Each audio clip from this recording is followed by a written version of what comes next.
नमस्कार दर्शकों, हमने अपने पिछले वीडियो हिंदू परंपराओं का वैज्ञानिक महत्व भाग 1 में कुछ हिंदू परंपराओं के वैज्ञानिक महत्व के बारे में जाना था। उसी क्रम में आइए कुछ और हिंदू परंपराओं का वैज्ञानिक महत्व जानते हैं। नवरात्र मनाना। आज हमारी लाइफस्टाइल इतनी खराब हो गई है कि हम अपने शरीर को शुद्ध करने का मौका ही नहीं मिलता।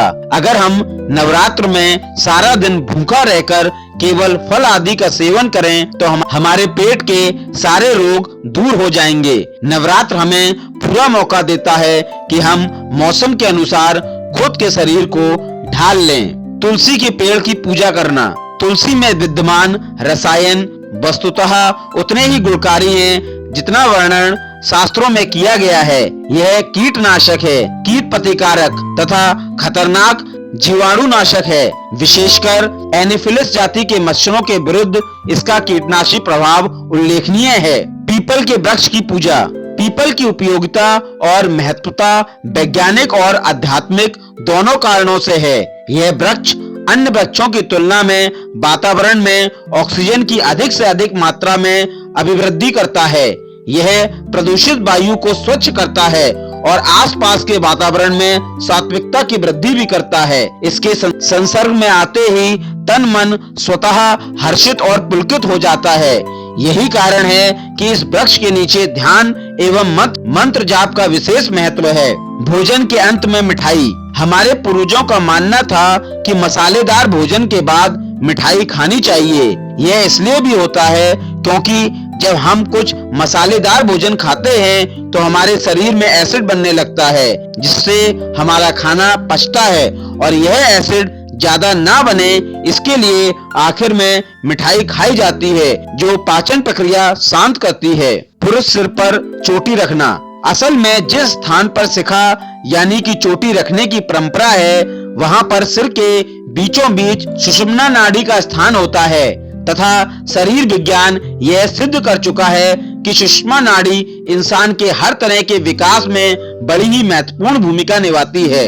चोटी सुषुम्ना नाड़ी को हानिकारक प्रभावों से बचाती ही है, साथ में ब्रह्मांड में आने वाले सकारात्मक तथा आध्यात्मिक विचारों को ग्रहण भी करती है। हाथों में मेहंदी लगाना। मेहंदी एक हर्ब के रूप में देखी जाती है, जिसे लगाने से दिमाग शांत रहता है और मन प्रसन्न होता है। इसीलिए शादी के एक दिन दुल्हनें मेहंदी लगाती हैं, जिससे उन्हें शादी का तनाव न हो पाए। दीपावली में घर की सफाई करना। दीपावली के दिन एक परंपरा होती है घर की सफाई करने की। घर में जितना भी पुराना सामान होता है वह या तो बांट दिया जाता है या फेंक दिया जाता है। वर्षा ऋतु की उमस और सीलन घर की दीवारों और कपड़ों में भी घुस जाती है। उन्हें बाहर निकालकर पुनः व्यवस्थित कर लेना स्वास्थ्य की दृष्टि से भी बहुत आवश्यक है। जमीन पर बैठकर भोजन करना। जमीन पर बैठकर खाना खाते समय हम एक विशेष योगासन की अवस्था में बैठते हैं, जिसे सुखासन कहा जाता है। सुखासन से पूरे शरीर में रक्त संचार समान रूप से होने लगता है, जिससे शरीर अधिक ऊर्जावान हो जाता है। इस आसन से मानसिक तनाव कम होता है और मन में सकारात्मक विचारों का प्रभाव बढ़ता है। इससे हमारी छाती और पैर मजबूत होते हैं। दक्षिण दिशा की ओर पैर करके न सोना। विज्ञान के दृष्टिकोण से देखा जाए तो पृथ्वी के दोनों ध्रुवों उत्तरी और दक्षिणी ध्रुव में चुंबकीय प्रवाह विद्यमान है। दक्षिण में पैर रखकर सोने से व्यक्ति की शारीरिक ऊर्जा का क्षय हो जाता है और जब वह सुबह उठता है तो थकान महसूस करता है, जबकि दक्षिण में सिर रखकर सोने से ऐसा कुछ नहीं होता। सूर्य नमस्कार करना।